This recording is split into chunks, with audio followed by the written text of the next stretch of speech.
designing your resume after you've given your name. All right, then you have your address given, then you've given your contact details and your mail ID.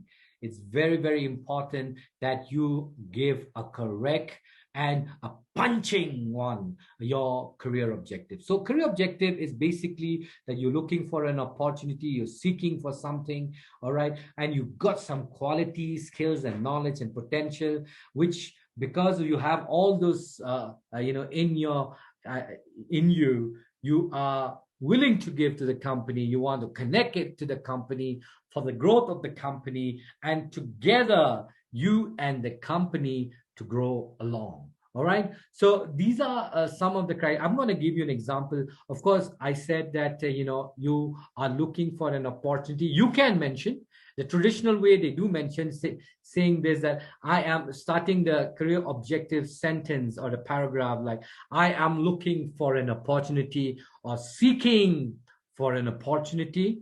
However, it's understood if you're applying and then the HR is well versed, it's understood. You don't even have to mention seeking for an opportunity. You can straight away start with like to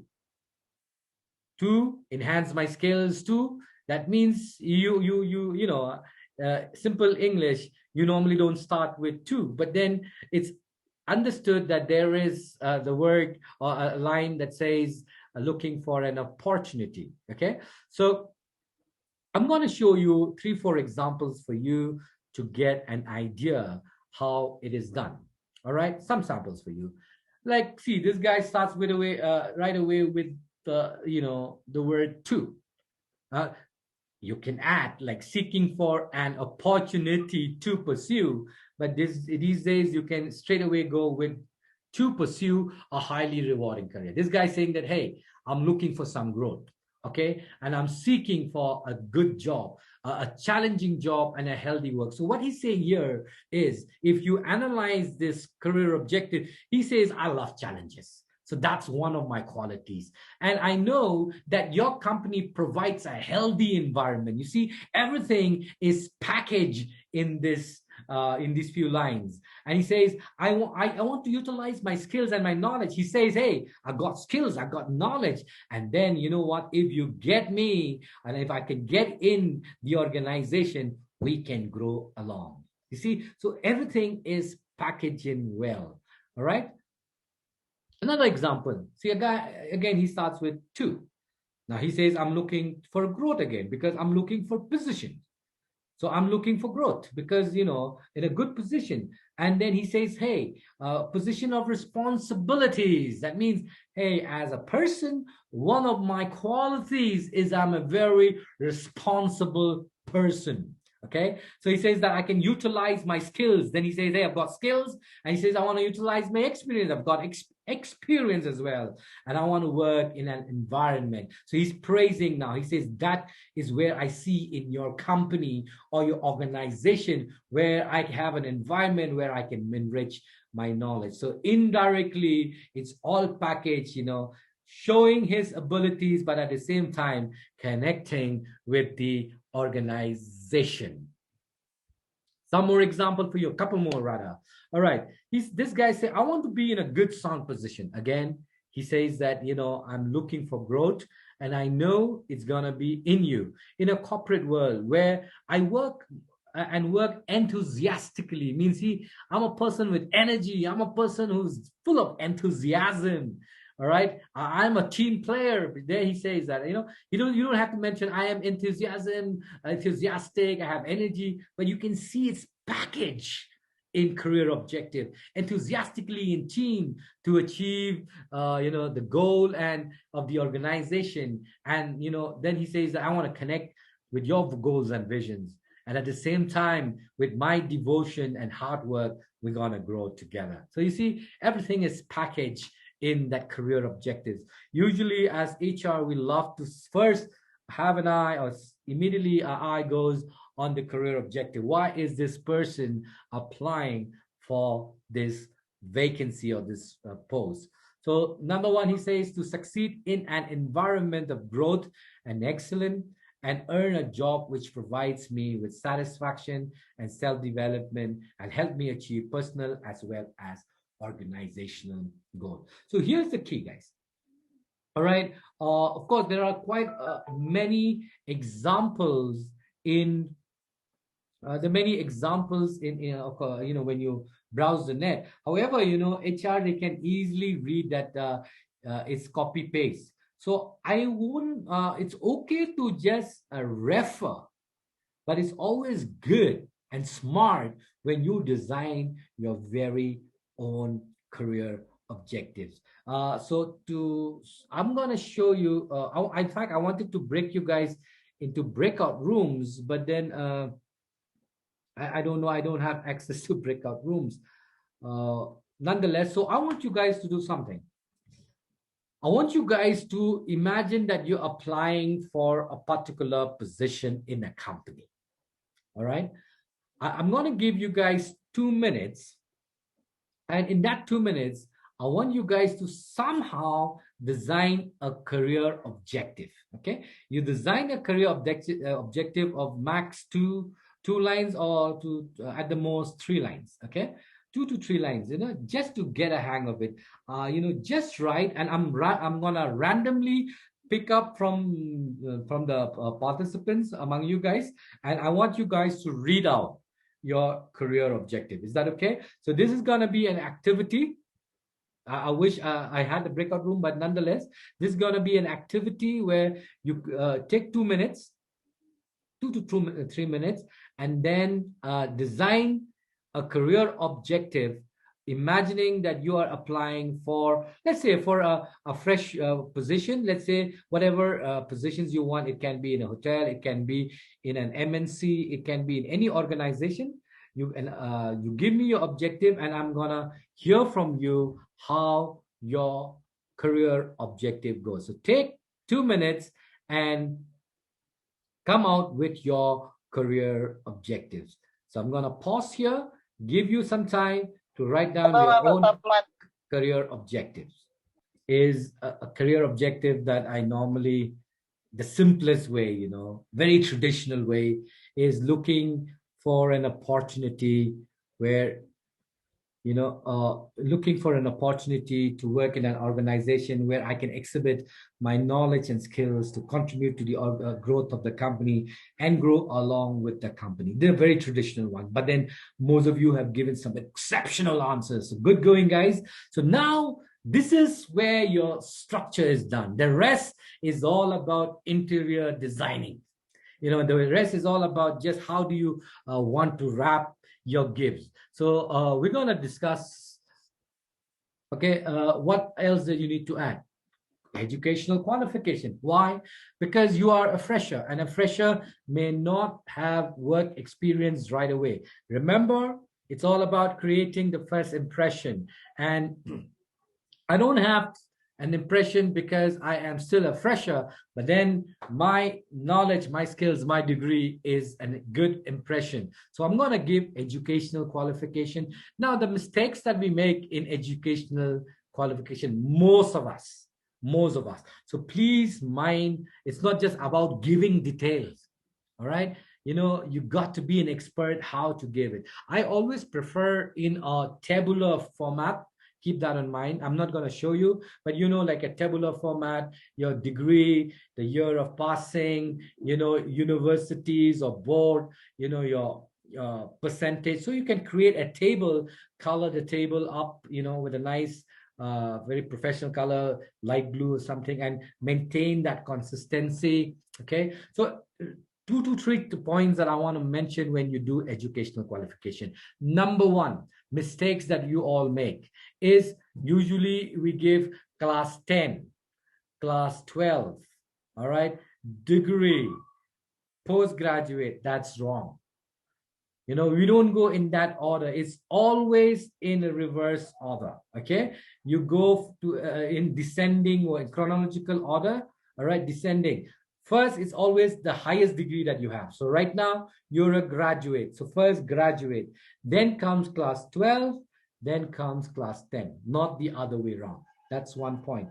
Number 2 is do not mention in abbreviation, because abbreviation is for convenience, not to apply in professionalism.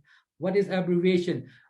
Many of you would write degree, BSc, BCom, BA. Hey, those are just abbreviation, for convenience. It's not the right word. So it's always good to write bachelor's in science, bachelor's in arts, bachelor's in commerce, and so on. Okay, bachelor's in social work, and so on and so forth. So always go, and write in completion, and never use abbreviation anywhere, even in the interview. As you talk, don't use abbreviation. Let's say, for example, what's your hobby? I like watching TV. TV is abbreviation. We try to avoid abbreviation when it comes to professional interviews. Okay, that's one. Two, also, when you give your board or universities, most of you will give EMBO, CBSC, NEHU. It's always Meghalaya Board of School Education. Okay, not Eastern Hill University. So avoid going abbreviation. Go for a full form. So this is where you have to remember. Keep in mind, when you write educational qualification, one, it has to be in chronological order, in descending, where the highest goes to the lowest, and then don't put abbreviation like BA, BCom, BSc, and so on. Go with full form. Okay, so that's educational qualification for you guys. Yeah, and then many of you have additional qualification. That's where you guys get a little confused. Oh, when you talk about additional qualification, I also have a diploma in computer applications. So that's your additional qualification. Now you say, sir, what about I'm having a certificate of 1 month in typing, or so that you can add separately other certifications, or you can add other skills. Those you can. But then when you talk about qualification, at least it's something like diploma and so on. So that's one. And the other, if you have work experience, remember when you give work experience, guys, don't give 3 months here, 2 months there. Sometimes you do as intern. An intern may not be considered as work experience, but what you can do, did industrial training or internship. So you can add internship for 3 months, 2 months. So I understand as an HR that, okay, he's done an intern or she's done an intern. But work experience, actually, technically speaking, it's at least 6 months and above. All right, but it's always nice to have at least 1 year, but at least 6 months is also considered as a work experience. Okay, so when you give work experience, again, the same rules applies. The highest first, the current job that you're doing, then it goes back. Let's say in my 20 years of work, I will give what I do currently, then I move back till my first job, not my first job first and then go to the current job. It's always reversed. The highest one, the current one, then you can go back. Okay, so that's your work experience. Then you can give your personal profile. What's personal profile? Personal profile, now you can give age, you can give gender, you can give, if caste is required, you can give if you're the job that you're applying, let's say for airlines, the job that you're applying require heights and your weight, your vision, your passport, then you can add that. But if it doesn't require, you don't give it. You don't have to give your height and weight, your passport number. But anything personal, like for example, you want to give your father's name, mother's name, there you can give in your personal profile. Okay, so don't again repeat the same. Many times I've seen in personal profile, they'll repeat again phone number, they'll repeat again address. You don't have to, because you've mentioned right on top. It's all, don't repeat at any point of time. Okay, so now you've given your personal profile. You can give your extracurricular. What's extracurricular? Sometimes we get confused with hobbies. When we talk about extracurricular, is NSS is extracurricular, NCC is extracurricular, social work, social activities is extracurricular. All right, so you've been a part of the drug campaign is extracurricular. Save the animals extracurricular. So so those are something that you are involved apart from your normal academics, line. So don't put to with your hobbies, because hobbies has its own place. Strengths, it's always good to mention your strengths, because these are some of the questions they're gonna ask you in the personal round as well. Language knowns, always nice to tell them what are the languages you can speak, read, write, and speak. Hobbies and leisure, I normally like to give a slash hobbies and leisure, because some smarty HR may say, hey, this guy doesn't know the difference between hobbies and leisure. Actually, hobbies are those that you can show them tangibly. Like, for example, you collect stamps or you do painting, you can show them, right? So actually hobbies. Leisure is something that you do during your free time. So what you can do is you can put hobbies and leisure, and then you can mention things that you like doing. If you've got achievements, I was awarded for certain things, you can give. You were a rank holder in class 10, 12, you can give. If you have nothing and then you see, oh, suddenly I remember I had 3 distinction letters in class 10, you can give. So any achievements you have, you can exhibit in your CV. So that's a simple general writing a CV is all about. You can write your CV, and if you want me to edit, you can send it to me. I'll share you my details later. You can send. I'll be more than willing to edit it and share with you. And if want to meet me in person, if everything is fine, we are out of this COVID thing, you can always come to my office and bring a printout. So apart from that, you can also give your date, place, and signature. You don't give a resume without your signature. It's always good to give your signature. One word of caution, or one line of caution is, please avoid writing that I hereby declare that whatever above information I give, those are getting obsolete these days.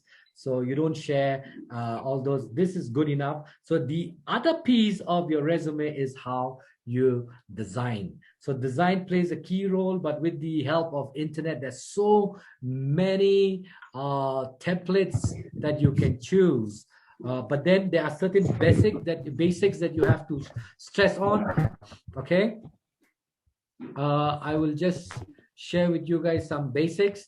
All right. One is when you print, you don't write, you always get your resume type, number one, and have consistency of size and fonts and font colors. Maintain consistency. For example, name you can go 16 to 18, doesn't matter. Okay, the heading, you can go 16. Heading, so you'll have subsets you can give at 14, and then the other remaining content would be the size of 12. All right. Colors, as far as colors are concerned, black or maybe dark blue. So you can play with those colors. And then if you have to lighten up the colors, you can add a little colors, which I call it executive colors, like light blue or bluish a little bit, you can. Okay. So when you print out when you go for the interview, ensure that you don't give a photocopy resume or an outdated resume that you did it 6 months or 1 year back, and you say, oh sir, this is my old resume, I forgot to update. Those sounds very unprofessional.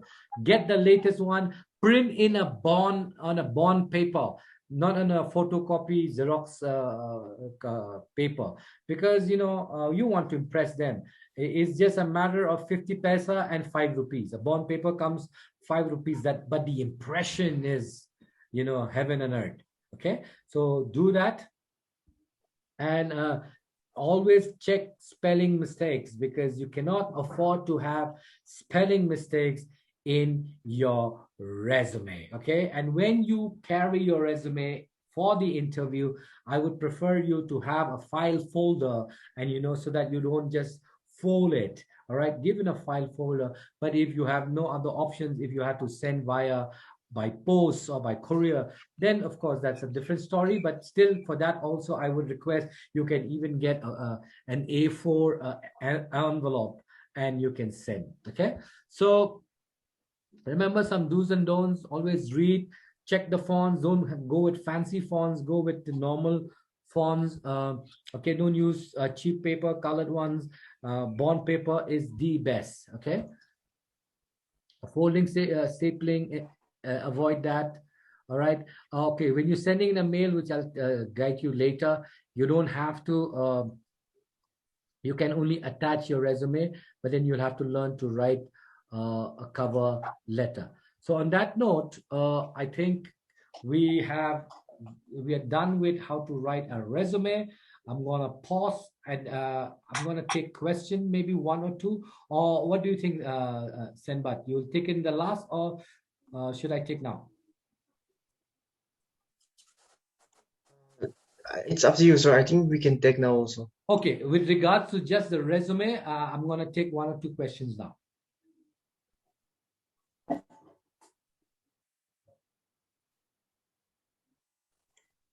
Guys, if you have any questions regarding the resume, please ask, sir.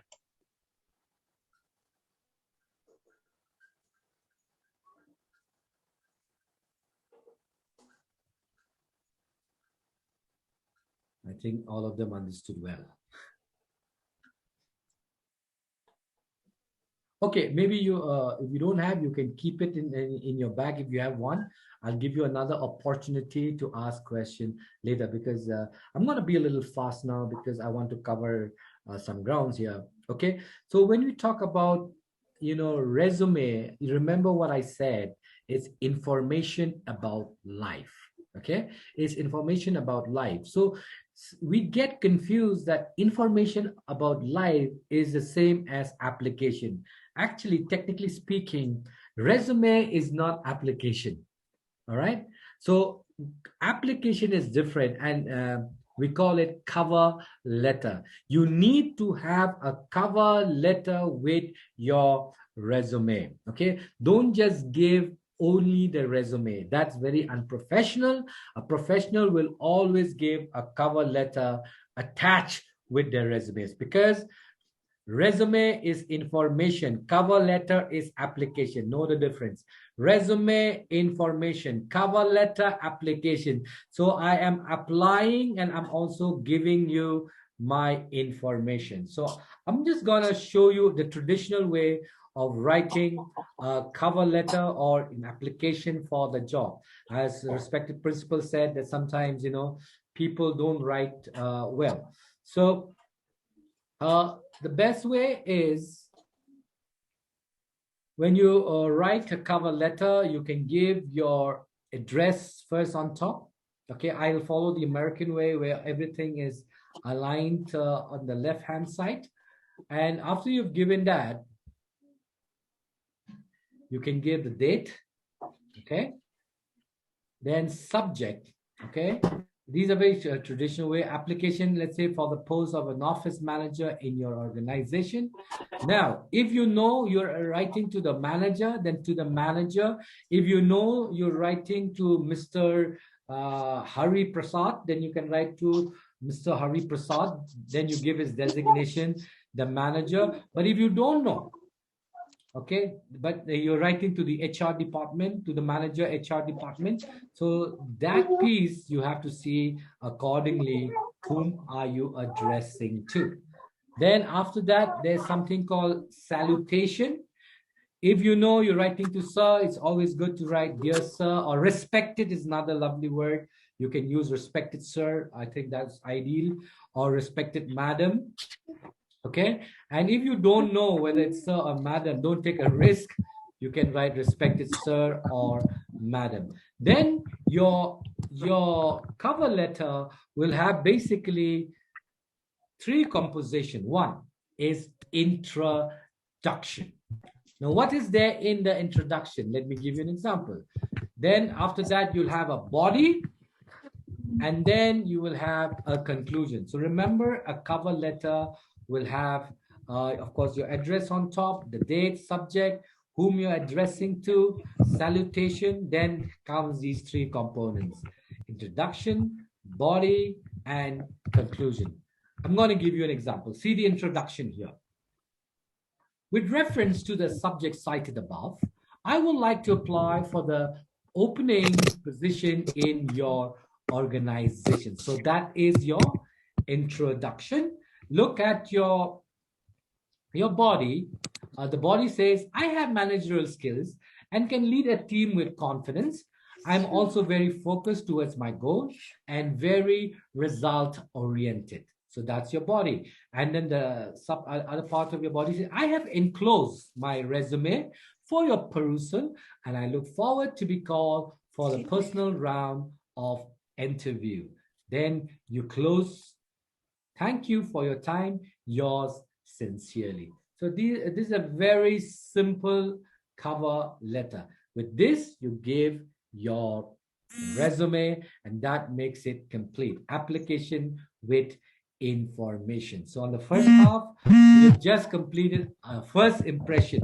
Okay, I told you this course is almost for we do it for a month, but then just remember that your first impression is your resume and your cover letter. So as I said, I'm going to take questions later.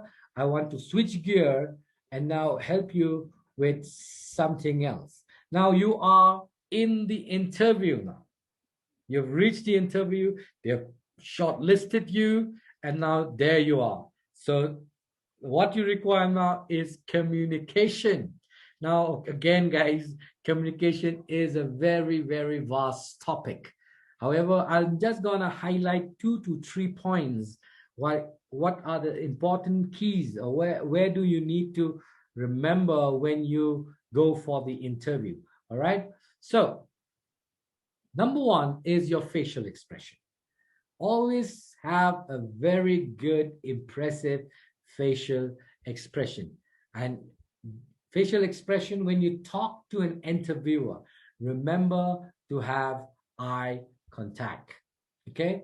Don't look down, don't look up, don't look side. Now, saying it's easy, but you will be surprised to know that when we practice on this, many of us fail in eye contact. Why? The reason is, once the question is asked, we get into the student mode. The student mode means what? If I know the answer, I have to frame the answer. The moment you frame the answer, you will start collecting information from your secondary memory. The moment you collect information from secondary memory, your eyeball roll up. Okay, so that's the reason when we answer in the interview, most of the time we miss out eye contact. Why? Because we focus on giving the best answer. All right, but remember that effective communication is part and parcel of your interview skills. So eye contact, and next is not your teeth, but your smile. It'll always be nice wherever you get an opportunity in the interview to throw one smile. Okay, because a smile can really bring in, somebody has mentioned the word personality, but can really bring in that comfort for for the interviewers. So remember, effective communication, number 1 is your facial expression, good eye contact, a lovely smile. Cannot do in detail, but then I would look forward maybe in days or months to come if I can help you more on that. Next is sitting for the interview. Many of us have this habit, and sitting for the interview, one is we slouch. When we slouch, it doesn't say good about us. So number 1 is, when you sit for the interview, don't slouch. All right, number 1. Number 2 is ensure that you have an open shoulder. Okay, so, and then don't cross your arms, don't cross your feet. All right, some examples you see, they have different ways of people sitting, but then you ensure that if you're a lady, your feet are parallel when you sit.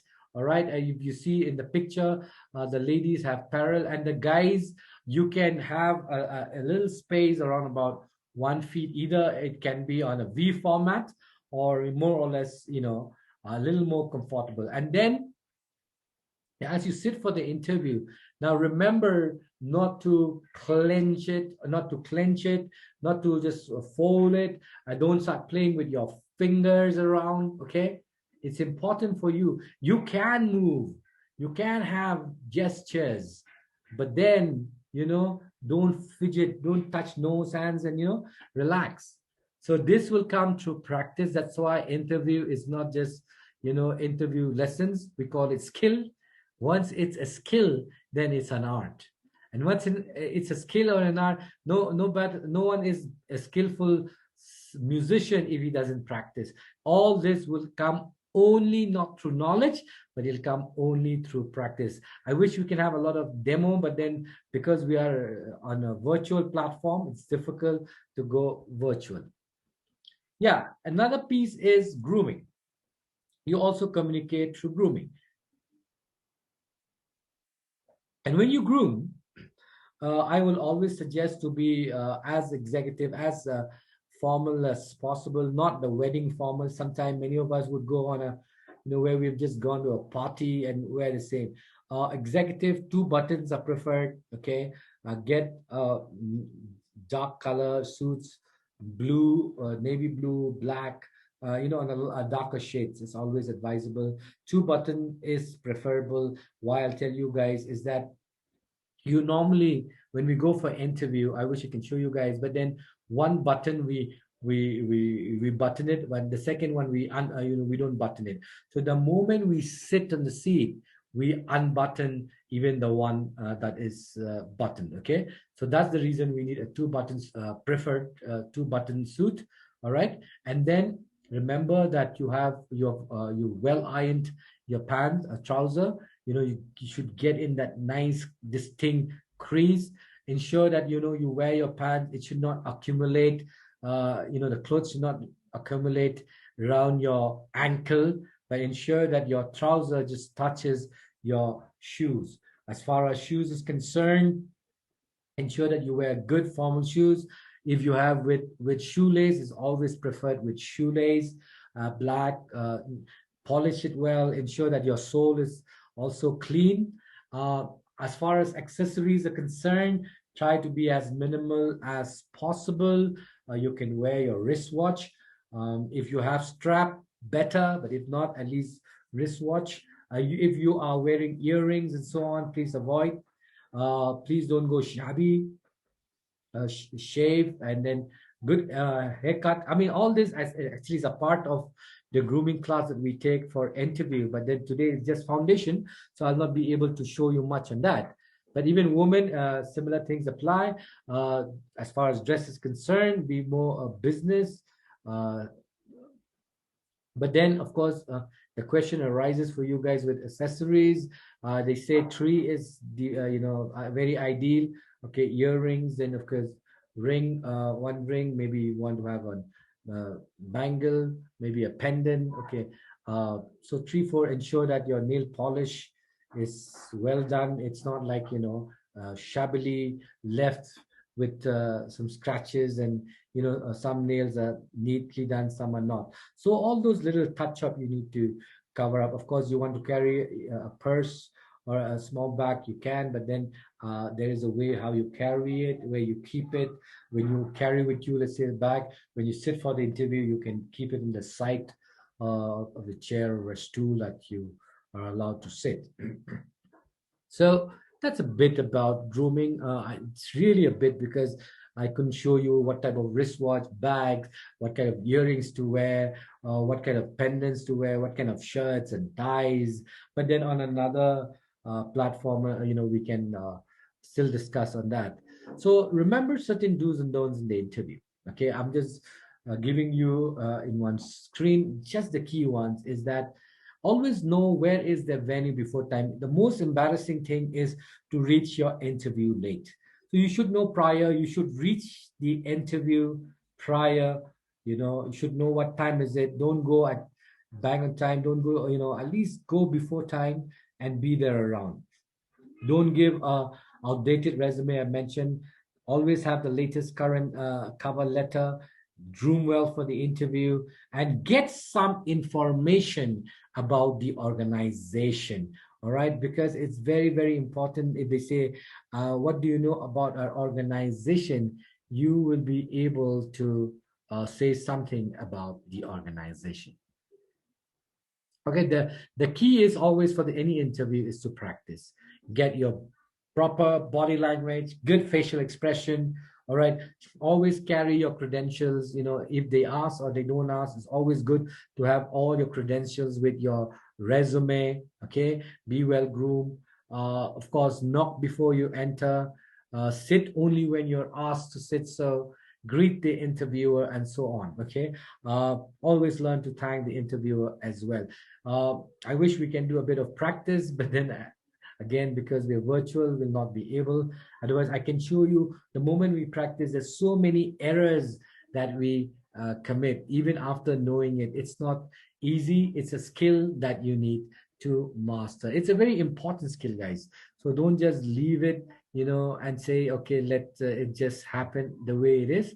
Um, in the month of in the month of Jan, I had the privilege to meet one of the Edmondian. He just, though he was not my student, though, he just finished his BCom from St. Edmunds. He cleared his bank PO SBI.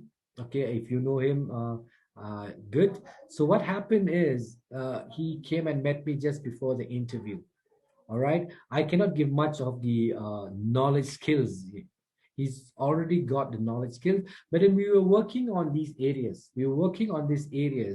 And then the next 2 days he went for the interview. He just practiced on these areas. Man, that guy just cleared the interview with ease. And then, of course, later he got back. He said, "Thank you so much. Things were much easier because I practice." So don't take it lightly.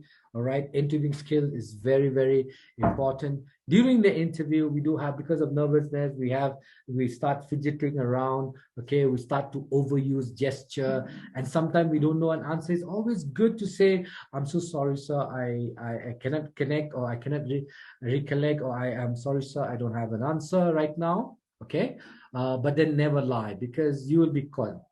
Okay, don't argue with the interviewer, and don't ask salary.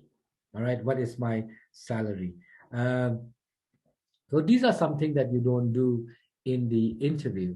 All right, and now the thing is, you are nervous. Of course, most of us will be nervous when we go for the interview, but you can do some practices, okay, that can reduce your nervousness. One is, when you are nervous, the oxygen flow to your brain reduces. And once the oxygen level in your brain reduces, then the nervous level goes up. And that's why I use the word tense. Okay. So deep breathing. When you breathe in, breathe out, you supply oxygen to your brain. That kind of ease out a little bit of your nervousness. Next, when you're nervous, the joints become, it tightens up or becomes stiff. All right, so you try to remove your joint. So joint would be somewhere around your shoulder, your hand, your ankles, so you can rotate them. Okay, so we call it joint mobilization, because to release that tenseness in your body. Third exercise is by they call it clinching. So hold tight and release it slowly. Hold tight and release it slowly. And if you feel that the tension is getting a little high, then you can take a walk, just to freshen up, because then you get a bit of fresh air and so on. Or you can take a magazine or get something and read. So these are some of the tips you can do as you tackle your nervousness. Okay, so before I conclude, I wish I can do a lot of questions with you guys, but let me just give you 3-4 frequently asked questions. Every interview will ask you this question: introduce yourself. Now, introduce yourself, you see, by the word itself, we come across this one every time as as a student. So the moment we say introduce yourself, we make the biggest blunder. We said, "Hey, this is easy," but actually it's the toughest. Why? Because introduce yourself, we normally introduce my name, my address, my college, and where I come from, and so on and so forth. That's not required. In fact, they say when you introduce yourselves, don't introduce things that is already mentioned in your resume, because in your resume all the details are already there, and those interviewers, they already have it in them with them. So what do we introduce ourselves? So introduce ourselves is an opportunity for you to sell yourselves in 1 minute. So you don't want to sell yourself by mentioning, name. Like for example, my name is Sunny. I live in Maulai. I graduated from St. Anthony's College and so on and so forth. I have two brothers. My parents. You start giving all the details. If when and asked, you can. But then when you get to introduce yourself, thank you for the question, sir. Thank you for giving me this opportunity. If they say Sunny, introduce yourself. So they already know my name. So you don't have to say, my name is Sunny. You say, as you already know my name, as a person, sir, I'm a very committed person. So you start working on your strengths. So introduction basically is a package of your strengths, and pushing your strengths, why they should hire you. I would love to hear from you guys your introduction. What I want you guys, how do you write an introduction is this. You select 5 key strengths of yours, top 5. If you can go more, nothing like it, but get your top 5. And not required that they have to be in certain order, not in any order, but get your top 5 strengths, and based on those top 5, you frame a paragraph or a passage. Let's say, sir, as a person, I communicate well. I'm a good time player. I never leave anything for chance. I always commit to the task. So you design some sentences using those words, using those verbs, or using those adjectives that defines you, your strengths that defines you. So then you package so well. So when you get an opportunity to introduce yourself, you say, thank you so much. If you have not they have not mentioned your name, my name is Sunny, and as a person, then you start explaining your strengths. Okay, so that is how you introduce yourself. And if it'd be nice, your takeoff is good, you're mentioning all these good strengths, but the same, how do you landing is very important. So you can land, sir, and I at the end, sir, I am a strong believer, is what you sow, so shall you reap. You can go with a punchline, you can go with a quote, you can go with something that is your life's philosophy. Okay, so that way you package it so well in introduction. So normally introduction is very commonly asked, and of course you've got to prepare this, because if you don't, you'll get lost telling about your college and then where you come from and so on and so forth. You've got to know how to package introduction. The second common one, they love to ask is, where do you see yourself 5 years from now? Now, this question is basically to see, every question they ask has got a connection somewhere. They're going to test you on certain things that they're looking for. Here they want to see, is a person very focused? Does a person has got some objectives, some goals in life? Is a person that plans well? You see, so where do you see yourself 5 years from now? If you don't see yourself 5 years from now, if you go within an answer saying, sir, how will I know what the future lies? Then you had it. All right, you got to be confident about, where you see. It can be 5 years, 3 years, 10 years. But then at the same time, don't say, I'll be working. You have applied for a particular post, let's say in the banking sector, and 5 years from now, sir, I'll be running a shop somewhere. Man, you've completely diverted. So at the start, connect your 5 years with the current position. Let's say for the bank, so in 5 years from now, I see myself in as one of the most performing banker in a very respectable position in this organization. Okay. Or you can say, in 5 years from now, sir, I see myself as a branch manager working with this organization, contributing to its growth. In 5 years from now, I see myself as a successful banker and helping the younger bankers, you know, in this organization. So you connect with the organization that you're looking for, but then you should see yourself growing, and you should see yourself in a very good position, really doing well in 5 years from now. Okay, so that's one common question they like to ask. Another question, see, strengths. Uh, Questions, you should have answers on your strengths, because um, there'll be question that comes from various forms, but actually the answer is from the same platform. Strengths, like for example, what are your strengths? Don't mention, like, committed, hardworking, sincere. Don't mention it. As a person, sir, I believe that effective communication is very vital for any healthy growth. I also believe that to have interpersonal behavior is the key in sustaining cohesiveness. And I'm a team player. At the same time, sir, I believe that you get your task done before time. I also am very organized in my approach as far as work is concerned. So you explain your work. Now, when you know your strengths, you're going to be able to answer many other questions.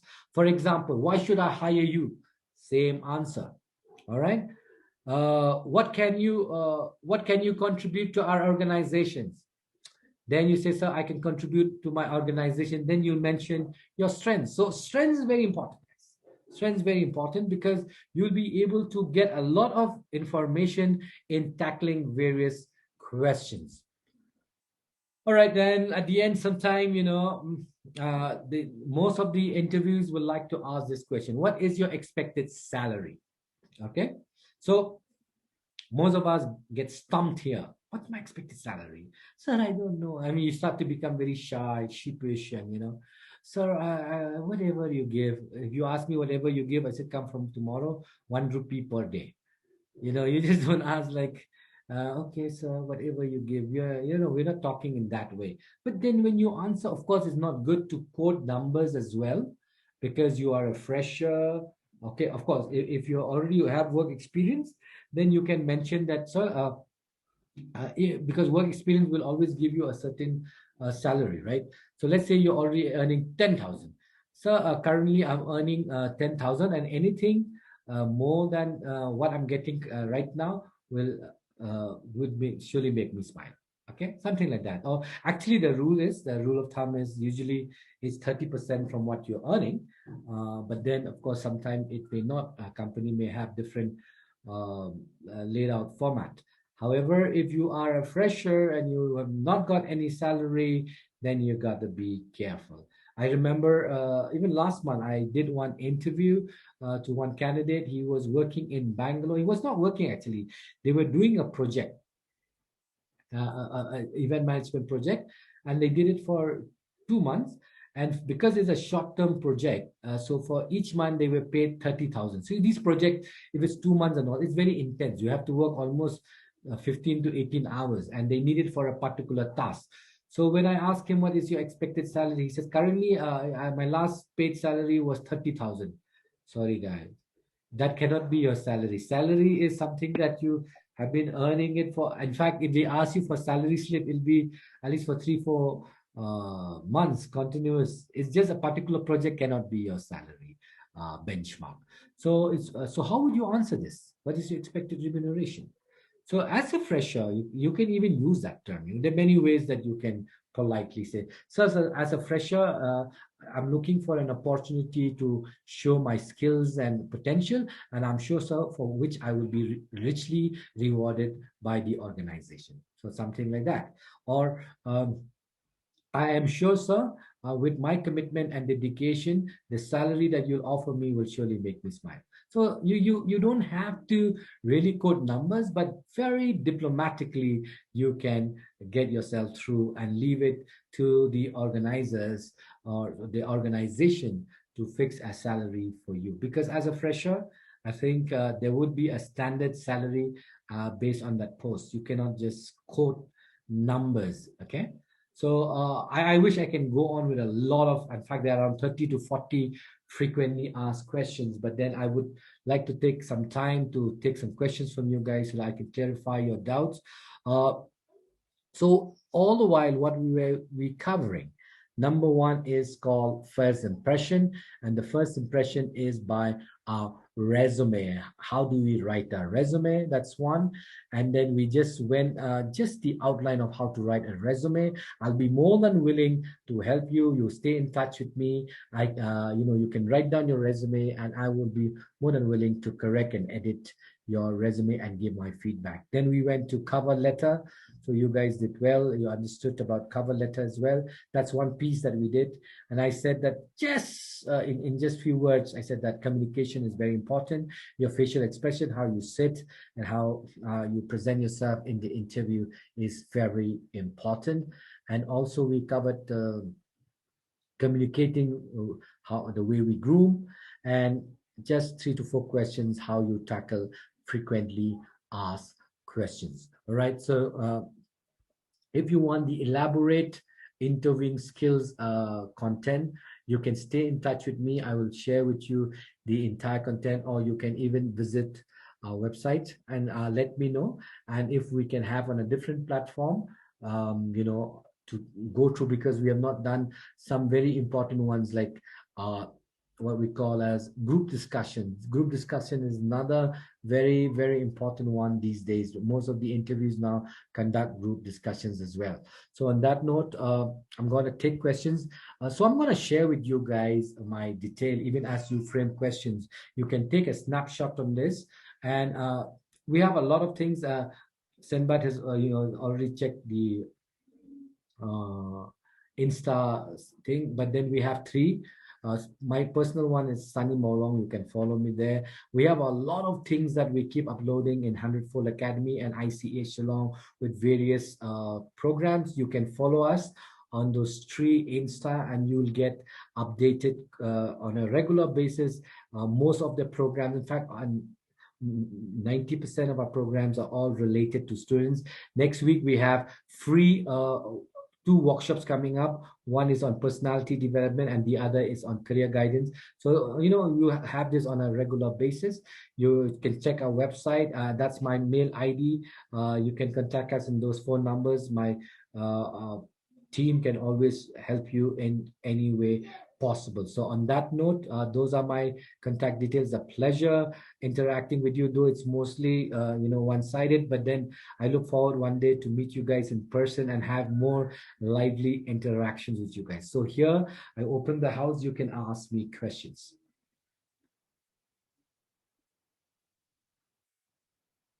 Participants, can you please ask question? You can send the question in the chat box, or either you can unmute yourself and ask sir directly.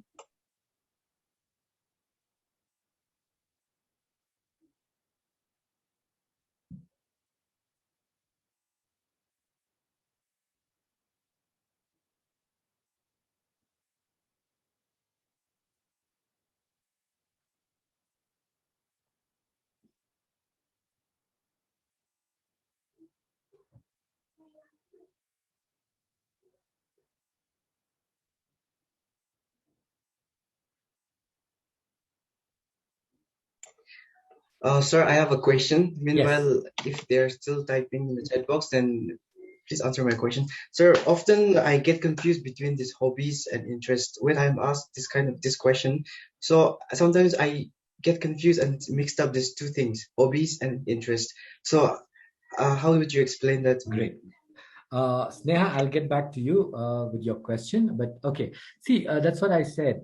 Actually, if you technically analyze hobbies, okay, technically analyze hobbies are actually only those things that you do that are tangible and that things that you can show.